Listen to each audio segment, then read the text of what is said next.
चालू बघा नांदेड परभणी. नमस्कार मित्रांनो, गुड मॉर्निंग सर्वांना. कसे सगळे मस्त मजेत. आज आम्ही लय लांब चालूय. लय लांब म्हणजे औंधा तालुका आहे, सिद्धेश्वर गाव आहे आणि हिंगोली जिल्हा आहे, त्या ठिकाणी आम्ही चालू आहे. तर मी मागच्या वेळेस पुण्याला गेलतो एक कुपनची ऍडव्हर्टायझिंग करण्यासाठी बघा. तर त्या कुपन मध्ये असं होतं की 399 रुपयामध्ये जर तुम्ही कुपन खरेदी केलं तर तुम्हाला त्या ठिकाणी भेटणार आहे 40 गुंठे जमीन फर्स्ट प्राइजला. सेकंडला आहे बैलजोडी, परत टीव्ही, फ्रीज आणि इलेक्ट्रिक स्कूटी. बाकीचे 20-25 भव्य बक्षिसे पण आहेत. म्हणजे अशा पद्धतीचा तो भव्य लकी ड्रॉ आहे. म्हणजे शेतकरी भाग्यरेखाचा लकी ड्रॉ त्यांनी ठेवलेला आहे. तर त्या दादांच्या गावाकडे चाललो आहे. बऱ्याच लोकांना असं वाटतं की 40 गुंठे जमीन देणार म्हणजे ती खरी आहे का खोटी. तर तुम्हाला त्या सगळ्या गोष्टी ऑन दी स्पॉट दाखवण्यासाठी ती कुठली जमीन आहे, काय आहे, सगळ्या गोष्टी तुम्हाला आजच्या ब्लॉग मध्ये बघायला भेटणार आहे. त्यामुळे ब्लॉग कम्प्लीट करा. आज माझ्या बरोबर शंभू नाही आणि कृष्णा सुद्धा नाहीये. आम्ही दोघं तिघ जणच जाणार आहे. कारण कृष्णाची मागच्या आठवड्यात फिरायला गेल्यामुळे शाळा बोलली, त्यामुळे आता तुला नाही आमच्या बरोबर. नाही वय, नाही नाही नाही, तू घरीच थांबायचं. तर आम्हाला सकाळीच निघायचं होतं 8 वाजता. नेहमीप्रमाणे उशीर झालेला आहे, 8:45 वाजले. आता निघू लवकर आपण. ए आलिया चल. अगं आलिया चल म्हणलं. आलिया आलिया कळतं का? आलिया भट कळतं का तुला? आलिया भट माहिती का? आलिया भट माहिती? काय वाटतं काय तुम्हाला? आलिया भट माहिती का? एवढं सांग. नाही माहिती. चल जा. शक्तिमान माहिती का? माहिती असेल. हा व्हेरी गुड. जा गाडीत बस. बघितलं काय कुत्र? ऐ टॉम्या, ऐ ही चित्र्या, ही कुत्र्या अशी बुट फाडते. माझा पण बूट फाडला. सगळ्यांची बुट चपला हे फाडून टाकतंय. अरे काय येड लागलं काय तुला? टक टक टक टक टक गेला तिकडे. आता आम्ही दौंड मार्गे चाललोय. दौंडच्या पुढे पोहोचलोय. दौंडच्या पुढे एक टोल नाका लागलेला आपल्याला. आज लय जाम 3 टोल नाका लागले. 3. एक तर पाटचा टोल नाका लागला, परत दौंड पशी सोप्या काय ते उंडवडीचा लागला, आणि आता इथं दौंडच्या पुढं ह्या 50 किलोमीटर मध्ये 3 टोल नाका लागला. अवघड आहे बाबा. आता सध्या मित्रांनो आम्ही पोहोचलोय अहिल्यानगरच्या बायपासला. आता इथून आम्हाला बीड मार्गे जायचंय. विषय असा आहे की पुण्यावरून ते ताई आणि दादा पण येणार आहेत, कारण त्यांच्याच गावाला जायचं आणि त्यांची ते शेत जमीन आहे, त्याच्यावरती आपण ही लकी ड्रॉ ठेवलेला आहे. पण त्यांना यायला अजून 2.5 तास लागणार आहे, कारण ॲक्च्युली पुण्यामध्ये ट्रॅफिक तुम्हाला माहिती किती असते. आणि सकाळी आम्ही सेम टायमिंगला निघालो होतो 9 वाजता, पण त्यांना अजून 2.5 तास. मी तर पोचलो पण येते. खूप मस्त स्लो मध्ये आलो मी. आता 2.5 तास करू काय. इथं चांद बेबी महाल आहे कुठंतरी, तर ते तर बघावं म्हटलं.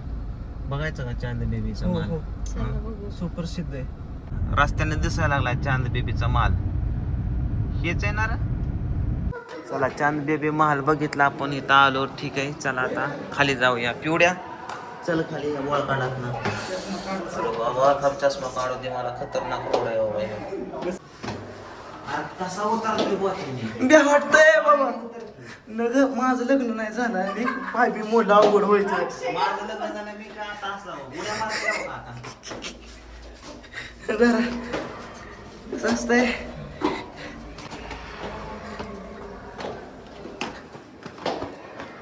काय पिवड्या पिवड्या काय आहे त्याच्यात? काय चांद बेबीचा महाल लय खतरनाक बघा मित्रांनो. मस्त वाटलं इकडे येऊन. आता आपल्याला इथून खाली उतरायचंय, पण जागा नाही. आपण कुठनं उतरायचं?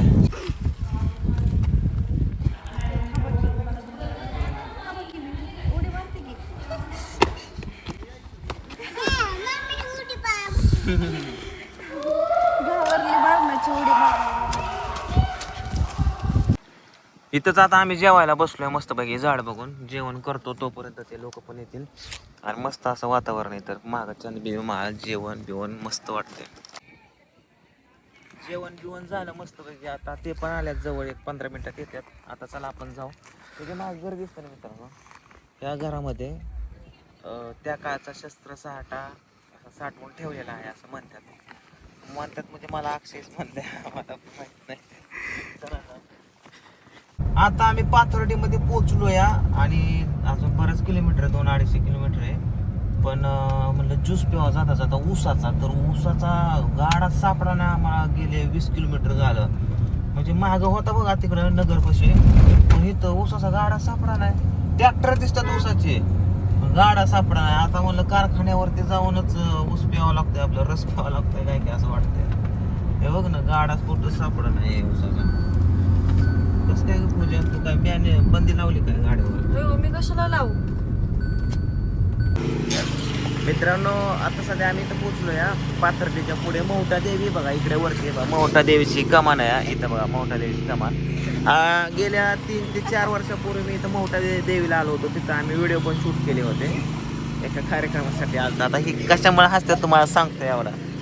आता काय झाला विषय की त्यांची गाडी पाठीमागे आहे. मी त्यांना फोन केला, म्हणलं तुम्ही किती जण येतं म्हणजे तुमचा रस काढायला. म्हणजे मला माहित नाही त्यांच्या गाडीत किती जण आले तर. मी म्हणलं तुम्ही किती जण आहे तुमचा रस काढायला. मी सहज बोलून गेलो, म्हणजे तुमचा ग्लास रस काढायचा, किती ग्लास काढायचा असं. किंवा लागला हसायला. अक्षय लय हसतं माझं. सर ते आपलं ताजा रस चला, ती येतात परत त्यांचा रस करू. हसू नको रे. आला रे रस, हे घे तुझा गालास काढ. अक्षय हसतोय बघा. पिऊ पण रस पिली उठून आली, पण तिला मिशा आल्या मागच्या वेळेस. पिवड्या मिशा आल्या तुला बाबू. फायनली मित्रांनो, बऱ्याच वेट केल्यानंतर हे सगळेजण आले आहेत. आमचा उशीर नाही, सरांना उशीर झालाय जास्त. अरे 2.5 तास झाल्यांची वाट बघतोय, पण नाही. पुण्यामध्ये भरपूर ट्रॅफिक आहे. आणि कुठल्या साईडून जायचं आपल्याला? आपल्याला जायचंय पाथर्डी मार्गे. पाथर्ड, मग औंधा नगर तालुका, औंढा नागनाथ तालुका. मला वाटतंय उद्या पोचतंय काय की.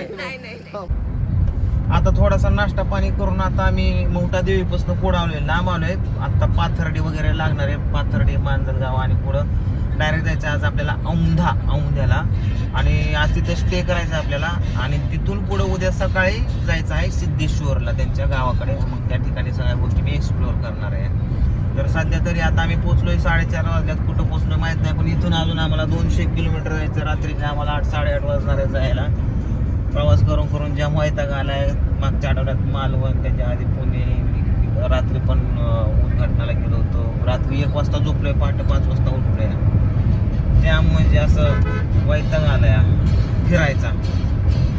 एकाच पायाने गाडी चालवून दुखायला लागला. हे बघा रोड गाडी झोपलो तरी असं वाटतंय गाडी चालवतोय. कधी कधी पूजेच्या नाकाला असं करतो रातचं. तिथं 2 हात घेऊन असं आता आपण करायचं असं. आता आम्ही कुठं आलोय बघा, नांदेड, परभणी, मानवत, पाथरे या रोडने चाललोय. आता हे गाव कोणतं होतं तेच मला माहित नाही. कुठलं गाव होतं हे काय माहिती हो, असं कुठलं तरी. पण आता बराच वेळ लागणार. 125 किलोमीटर अजून जायचं आपल्याला पुढं. जगात जर्मनी आणि भारतात परभणी, म्हणजे आपल्या महाराष्ट्रात. तिथं पोहोचलोय मी. हे बघा, हे आहे परभणी. परभणीच्या रस्त्याने चाललोय बाबा मी. आयला काय परभणीमध्ये गर्दी रे बाबा, ट्रॅफिकची खतरनाक. 20 मिनिटं झाला हे परभणीतनं बाहेरच निघाले का. आणि पुढं तर लाल ट्रॅफिक आहे. इथं ब्रिज तर करायचं का नाही एखादा, आउट ब्रिज, बायपास. चला कुठं आलोय आता. धन्यवाद काय नांदेड. फायनली इथं पोहोचलोय आणि इथं गॅदरिंग चालू आहे. चला वरती आलोय रूम मध्ये आपल्या. अशी आजची रूम आहे. आता इथं आपल्याला जेवण करायला जायचं, थोडंसं फ्रेश होऊन जेवण करायचं. इथं गॅदरिंग चालू आहे.